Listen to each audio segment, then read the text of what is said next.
नमस्कार, मैं हूं अमित पालित और सुबह के 11:30 बज रहे हैं। बुलेटिन की शुरुआत हम कर रहे हैं मस्जिद और मंदिर को लेकर जारी घमासान से। उत्तर प्रदेश से लेकर उत्तराखंड तक टेंशन हाई है और मस्जिद और मंदिर को लेकर जबरदस्त लड़ाई भी है। संभल में जामा मस्जिद को लेकर तनाव है और हिंसा के बाद से शहर में हाई अलर्ट है, तो वहीं पर अब बदायूं में भी मस्जिद मंदिर का मामला गरमा गया है। हिंदू पक्ष बदायूं की जामा मस्जिद पर दावा कर रहा है। उधर उत्तराखंड के उत्तरकाशी में भी मस्जिद को लेकर हंगामा बरपा है। मस्जिद के अवैध निर्माण को लेकर हिंदू संगठनों ने अब मोर्चा खोला है। लेकिन सबसे पहले बात हम करेंगे इस वक्त संभल की। सभी खबरों में डिटेल से जाएंगे, लेकिन उससे पहले आपको बता दें कि संभल जहां पर हिंसा हुई थी वहां पर जांच के लिए न्यायिक आयोग की टीम पहुंच चुकी है। बड़ी खबर यह है कि न्यायिक आयोग की टीम ने संभल के शाही मस्जिद के अंदर जाकर भी जांच की है और थोड़ी देर पहले न्यायिक आयोग की टीम जामा मस्जिद के अंदर गई थी। न्यायिक आयोग की टीम ने मस्जिद के अंदर जाकर वहां के आसपास काफी देर तक जायजा लिया। 24 नवंबर की सुबह जब सर्वे टीम मस्जिद के अंदर सर्वे के लिए पहुंची थी तो उसी दौरान इन्हीं गलियों में हिंसा हो रही थी। दंगाई पुलिस पर पथराव कर रहे थे, गोलियां चला रहे थे और आज न्यायिक आयोग की टीम उन सब जगहों का मुआयना कर रही है। मस्जिद के अंदर जाने से पहले जिस जगह पर हिंसा हुई थी, न्यायिक आयोग की टीम ने उस जगह का भी जायजा लिया है। जांच टीम ने यह पता लगाने की कोशिश की है कि आखिरकार सर्वे के दौरान हिंसा क्यों भड़की, किसकी फायरिंग की वजह से 4 लोगों की जान चली गई और जांच टीम के साथ भारी सुरक्षा बंदोबस्त भी किया गया है ताकि माहौल खराब ना हो। मौके पर मुरादाबाद के कमिश्नर, संभल के एसपी के साथ साथ बाकी आला अधिकारी भी मौजूद है। न्याय आयोग को 2 महीने के अंदर जांच रिपोर्ट सरकार को सौंपनी है। उससे पहले इस वक्त न्यायिक आयोग की टीम पहुंच चुकी है, जांच की जा रही है। चप्पे चप्पे पर इस वक्त टीम की नजर है। संभल हिंसा की जांच में जुटे न्यायिक आयोग में कौन कौन है वो भी आपको हम बता देते हैं। इलाहाबाद हाईकोर्ट के पूर्व जज देवेंद्र कुमार अरोड़ा न्यायिक जांच आयोग के चेयरमैन हैं। इसके अलावा अमित मोहन प्रसाद रिटायर्ड आईएएस अधिकारी हैं। अरविंद जैन रिटायर्ड आईपीएस अधिकारी हैं। तो कुल मिलाकर ये 3 सदस्यों की पूरी आयोग है जो इस वक्त जांच कर रही है। न्यायिक आयोग की टीम जांच में जुटी है और इस जांच के कई सवालों के जवाब मिलने की उम्मीद है। अब सवाल क्या क्या आपको बता देते हैं। नंबर 1, रातों रात किसने हिंसा की प्लानिंग की। दूसरा सवाल, भीड़ की तरफ से किसने पुलिस पर फायरिंग की। तीसरा सवाल, किसकी गोली से संभल में 4 की मौत हुई है। और चौथा सवाल, मस्जिद के सर्वे को रोकने का मकसद क्या था। सवाल नंबर 5, अचानक हजारों की तादाद में भीड़ कैसे जुट गई। और सवाल नंबर 6, दंगाइयों के पास पत्थर और हथियार कहां से आए। ये वो सवाल हैं जिसके जवाब इस वक्त न्यायिक आयोग की ये टीम जो जांच करने के लिए पहुंची है वो तलाश रही है। देखिए, जो जांच आयोग हैं वो अपना काम खुद करेंगे। वो अपना तय करेंगे कि किस तरीके से उनको क्या करना है। हमें तो आज बस उनको असिस्ट करना है जहाँ पे भी वो जाएंगे। सिक्योरिटी के लिए उनके साथ प्रॉपर जो फोर्स है, जो बेसिक डोकरम होता है उसके अनुसार व्यवस्था की गई है। वहाँ पर जहाँ जिस स्थल पर वो विजिट करेंगे वहाँ पे भी फोर्सेज पहले से भी तैनात हैं। प्रॉपर सिक्योरिटी है। जांच आयोग को तय करना है। जांच आयोग जो भी कहेंगे उसके अनुरूप हम व्यवस्थाएं कर देंगे। जो वहाँ की स्थिति है संभल की एकदम शांत है, कोई दिक्कत नहीं है वहाँ पर। वहाँ पर निगरानी की जा रही है लगातार, जो चौकसी बरती जा रही है। हमारा पूरा प्रयास है कि लोगों के सहयोग से जितनी जल्दी वहाँ का क्योंकि स्थिति एकदम सामान्य हो जाए हमेशा की तरह। इधर न्यायिक आयोग की टीम संभल हिंसा की जांच कर रही है तो उधर संभल हिंसा से जुड़ा एक और नया वीडियो सामने आया है। नए वीडियो में सफेद कुर्ते में एक मौलाना उग्र भीड़ को मस्जिद की तरफ बढ़ने के लिए उकसाता दिखाई दे रहा है। पुलिस अब इस मौलाना की पहचान करके उसे पकड़ने की कोशिश कर रही है।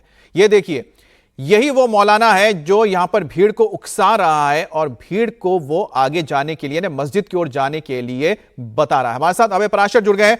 अभय, सबसे पहले चीज की है कि न्यायिक आयोग की टीम पहुंच चुकी है, वो जांच कर रही है। तो फिलहाल वहां पर किस तरह से जांच की जा रही है, किन किन उन इलाकों में जाया जाएगा जिसके जरिए हिंसा के पीछे की जो कहानी है वो सामने निकल कर आएगी। और दूसरी बात, जो नया वीडियो सामने आया जिसमें साफ दिख रहा है कि एक मौलाना भीड़ को उकसा रहा है।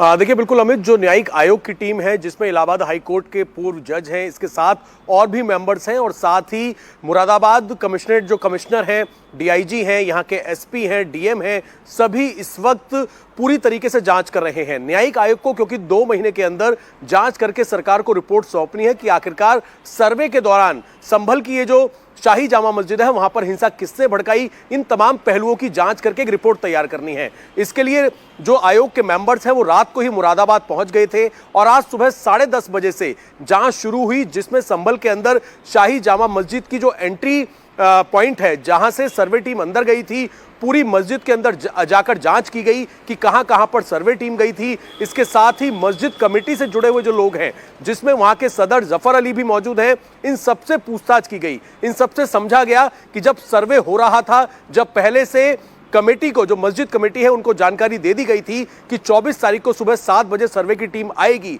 इन सब के बावजूद हिंसा क्यों भड़की? उन गलियों में, उन सड़कों पर जो मस्जिद का पिछला हिस्सा है जहां पर आगजनी हुई, जहां से पथराव हुआ, उस पूरे हिस्से के अंदर जो जांच कमेटी टीम है, जो न्यायिक टीम है, वो वहां पर पूरा उन लोगों ने विजिट किया। जो घायल पुलिसकर्मी हैं उनसे बातचीत भी लगातार कर रही है जो न्यायिक टीम है, और जो 4 लोग जिनकी डेथ हुई है, जो उसी इलाके के आसपास के रहने वाले हैं, उनके परिवार से भी आज दोपहर के बाद जो न्यायिक टीम है वो बातचीत कर सकती है कि उनके जो लड़के हैं वो वहां पर क्या करने गए थे, किस वजह से गए थे, किस हालात में उनकी बॉडी मिली। इन तमाम चीजों को जांच की जाएगी, एक रिपोर्ट तैयार की जाएगी और फिलहाल मस्जिद और मस्जिद के आसपास के स्पॉट को विजिट करने के बाद मुरादाबाद के जो कमिश्नर हैं, जो आयुक्त मंडल हैं, साथ ही जो डीआईजी हैं, उनसे इस वक्त एक मीटिंग चल रही है इस न्यायिक टीम की। और जहां तक आपने बात करी अमित नई वीडियो की, एक कुछ नए दंगाइयों के पोस्टर भी जारी किए हैं। उसमें ये मौलाना सबसे इंपॉर्टेंट है, सफेद रंग का कुर्ता, काले रंग की जैकेट पहनकर, ये जो दाढ़ी वाला मौलाना है, सूत्रों का ये कहना है कि इसने जब सर्वे हो रहा था उस दौरान भीड़ को, नए लड़कों को आगे आने के लिए बोला और मस्जिद पर अटैक करने के लिए बोला। तो ये वो नई वीडियो है और इस दंगाई और इसके अलावा कई और सारे ऐसे दंगाई हैं जिनकी तस्वीरें नई सीसीटीवी सामने आई है और फिलहाल इनकी तलाश की जा रही है। जी, तो जैसा कि आप बता रहे हैं कि इस वक्त जो न्यायिक टीम के तमाम अधिकारी हैं पूरे इस मामले को समझने की कोशिश कर रहे हैं। आपको बता दें कि जिस दिन यह हिंसा हुई थी उस दिन जो डीएम थे और साथ ही साथ जो एसपी थे वो मौका वारदात पर मौजूद थे। अब उन्होंने पूरी ब्रीफिंग दी है, क्योंकि वीडियोस में हमने खुद देखा है कि किस तरह से एसपी वहां मौजूद थे और लोगों को वो बता रहे थे कि वो हिंसा ना करे, शांत रहे, वापस लौट जाए, लेकिन उसके बाद पत्थरबाजी शुरू हुई थी। तो ये सारी चीजें वीडियो के रूप में भी शामिल है और साथ ही साथ अब ब्रीफिंग भी दी जा रही है न्यायिक आयोग की टीम को। अब संभल हिंसा को लेकर तो सियासत भी खूब हो रही है। इस बीच सपा विधायक और माफिया मुख्तार अंसारी के भाई अफजल अंसारी ने विवादित बयान दिया है। अफजल अंसारी ने धमकी देते हुए कहा है कि संभल में जिन अधिकारियों के रहते हिंसा हुई है उन्हें खामियाजा भुगतना पड़ेगा। यह सरकार अंतिम नहीं है, इसके बाद भी सरकार आएगी तो सीधा खुलकर सामने आकर सरेआम यह धमकी दी जा रही है अधिकारियों को, यानी कि डीएम को और साथ ही साथ एसपी को। अभी जो अधिकारी गोलियां चलाने के बाद भी वहीं जमे हुए हैं और चुरुक रहे हैं, इन सबको खामियाजा भुगतना पड़ेगा। ये अंतिम सरकार नहीं है, इसके बाद भी सरकार आएगी। इनसे पहले भी जो शख्स वहां तख्ते नशी था उसको भी खुद के खुदा होने का इतना ही गुमा था। वो भी यही समझ रहा था कि अब हमारे बाद कुछ नहीं। लेकिन ये बैठे हुए कोई अस्थाई परमानेंट नहीं है, समझ रहे हैं। वक्त आएगा बदले जाएंगे। अभी जो लोग हैं कल बदले जाएंगे। और अभी जो उनके चढ़ावे पे गुनाह हो रही है, अत्याचार हो रहा है, जातियां हो रही हैं, इस सबका हिसाब किताब होगा। कानून के रास्ते से सब जांच होगी। अब संभल के बाद बदायूं की जामा मस्जिद का भी विवाद तेज हो गया है। बदायूं की अदालत में जामा मस्जिद के नीलकंठ महादेव मंदिर होने के दावे के बाद अब सुनवाई होगी। इस मामले में सरकार पक्ष ने अपनी बहस पूरी कर ली है। वहीं अब केस की अगली सुनवाई 3 दिसंबर को होने जा रही है और 3 दिसंबर को इंतजामिया कमेटी और वक्फ बोर्ड अपना पक्ष रखेंगे। आखिर में हिंदू पक्ष बहस करेगा। साल 2022 में अखिल भारतीय हिंदू महासभा के प्रदेश संयोजक मुकेश पटेल ने बदायूं की जामा मस्जिद के नीलकंठ महादेव मंदिर होने का दावा किया था। उनका दावा है कि मंदिर को तोड़कर मस्जिद का निर्माण हुआ, इसलिए उन्हें पूजा की इजाजत दी जाए। वहीं मुस्लिम पक्ष का कहना है कि 850 साल से यहां पर यह मस्जिद मौजूद है, मंदिर का कोई अस्तित्व नहीं है, इसीलिए अखिल भारतीय हिंदू महासभा को याचिका दाखिल करने का अधिकार ही नहीं है।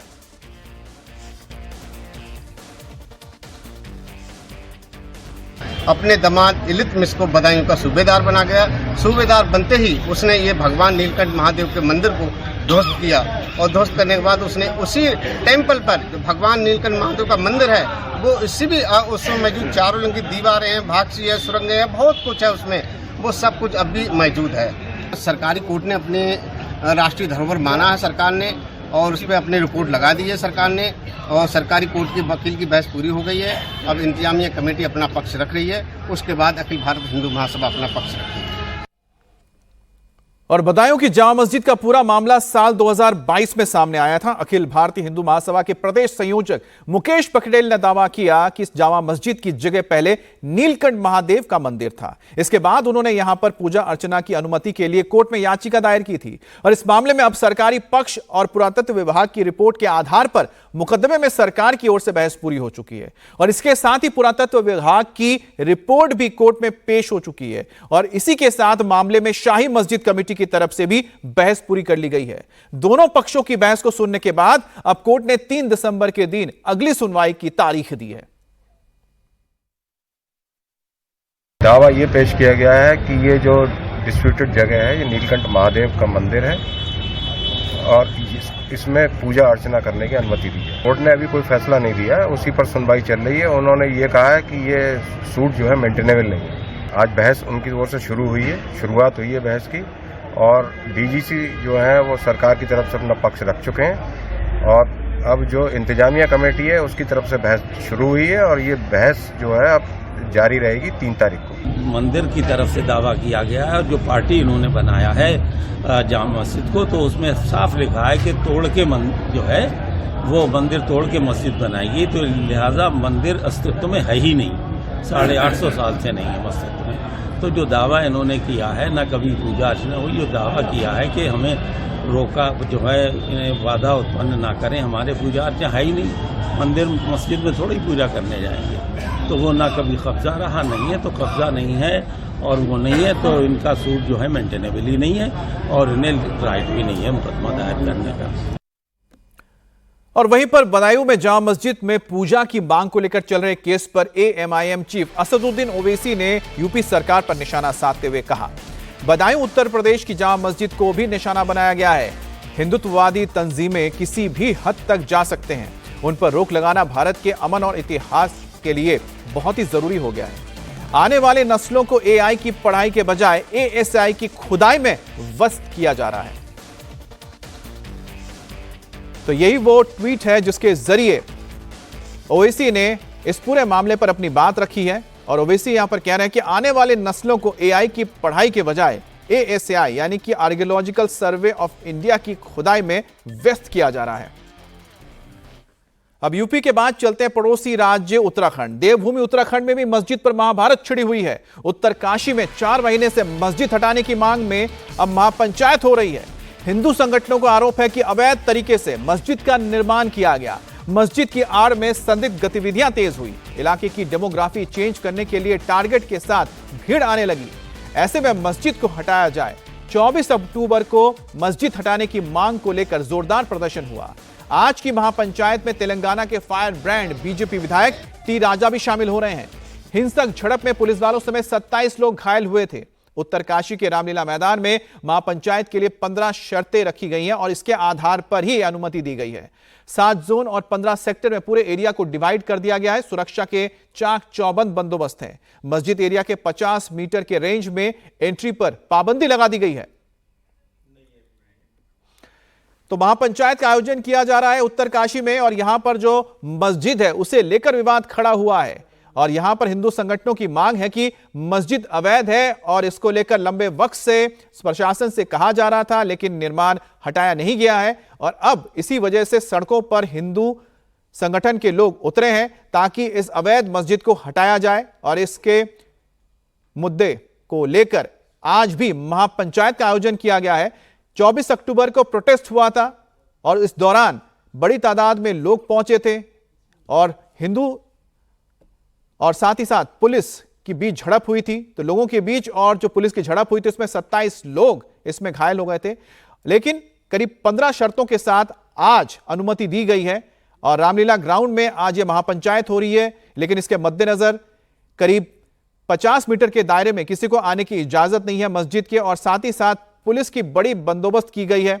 पुलिस के तमाम जवान इस वक्त गलियों में गश्त लगा रहे हैं। अब 55 साल पुराने निर्माण को लेकर यह विवाद शुरू हुआ। मुस्लिम पक्ष के तो मुताबिक 1969 में मस्जिद का निर्माण किया गया। हिंदू पक्ष का आरोप है कि इलीगल तरीके से निर्माण हुआ था, मस्जिद कभी था ही नहीं, लेकिन डेमोग्राफी चेंज करने के लिए अचानक ही मस्जिद का स्ट्रक्चर तैयार किया गया और संदिग्ध गतिविधियों के साथ आवाजाही यहां पर बढ़ गई है, जिसी को लेकर और इस मुद्दे को लेकर अब जो स्थानीय लोग हैं वो सड़कों पर उतरे हैं, उन्होंने मोर्चा खोल दिया है। आम लोगों का कहना है कि यह मस्जिद सबसे पहली बात है कि इलीगल है, यहां पर मुस्लिम समुदाय के बड़ी तादाद में लोग रहते नहीं हैं। मस्जिद का इतना बड़ा स्ट्रक्चर तैयार हुआ है और इस स्ट्रक्चर के बनने के बाद बड़ी तादाद में बाहरी लोग यहां पर आते हैं। उनका यह कहना है कि मस्जिद के अंदर जो बाहरी लोग आते हैं उसमें कहीं ना कहीं संदिग्ध गतिविधियां चलती हैं और इसी को लेकर वो चाहते हैं कि प्रशासन, सरकार इस पर एक्शन ले। और 24 अक्टूबर को इसको लेकर बड़ा संग्राम भी हुआ, पुलिस और जो जनता थी भिड़ गई और आज एक बार फिर से महापंचायत बुलाई गई है। डेमोग्राफी बदलने का जो हमें दिख रहा है वो खतरनाक हमें दिख रहा है। उसको रोकने के लिए तमाम चीज़ें जो हम कर सकते हैं, जो हम कर सकते हैं मतलब कि जो हम प्रशासन और शासन तक पहुंचा सकते हैं अपनी बातों को, उन बातों को सुनने के लिए, कहने के लिए हम यहाँ पे आए हैं। हम सिर्फ सच को बता रहे हैं कि भाई अवैध है, अवैध गतिविधि चल रही है तथाकथित एक निजी भवन के अंदर, जिसका कोई परमिशन नहीं है, कहीं से भी किसी अधिकारी से नहीं, किसी विभाग से नहीं है। और फिर जो निर्माण हो रखा है वो भी अवैध, बिना नक्शे के है और मस्जिद के नाम पर कोई भूमि नहीं। बहुत सारी चीज़ें, अनगिनत चीज़ें सर। मांग सर यही है कि जो वर्णावत पर्वत है उस पर जो तथाकथित निजी भवन पर किसी की भूमि पर हजारों की संख्या में जो नमाज अदा करी जा रही है, उसको रोकने के लिए दिन प्रतिदिन यहाँ कहाँ से लोग आ रहे हैं इतने सारे, क्यों, कैसे इनकी जनसंख्या इतनी बढ़ती जा रही है, डेली नए नए चेहरे यहाँ पर दिखते हैं। इस सब को रोकने के लिए, इसी के विरोध में हम लोगों ने उस रैली में भी उतरे थे और अभी महापंचायत में भी हम उसी के संदर्भ में आज यहाँ पर आए हैं। और मुस्लिम पक्ष का आरोप है कि मस्जिद के खिलाफ माहौल बनाकर शहर का तनाव या फिर शहर के हालात को तनावपूर्ण बनाने की कोशिश हो रही है। 1969 में मस्जिद बनवाई गई थी, अब अचानक मस्जिद के खिलाफ भ्रम फैलाया जा रहा है। हिंदू संगठन विवादित मस्जिद को हटाने की मांग पर अड़ा हुआ है। पिछले 4 महीने से हिंदू संगठन मस्जिद हटाने की मांग को लेकर सड़कों पर लगातार प्रदर्शन कर रहे हैं और आखिर में जाकर आज यह महापंचायत बुलाई गई है।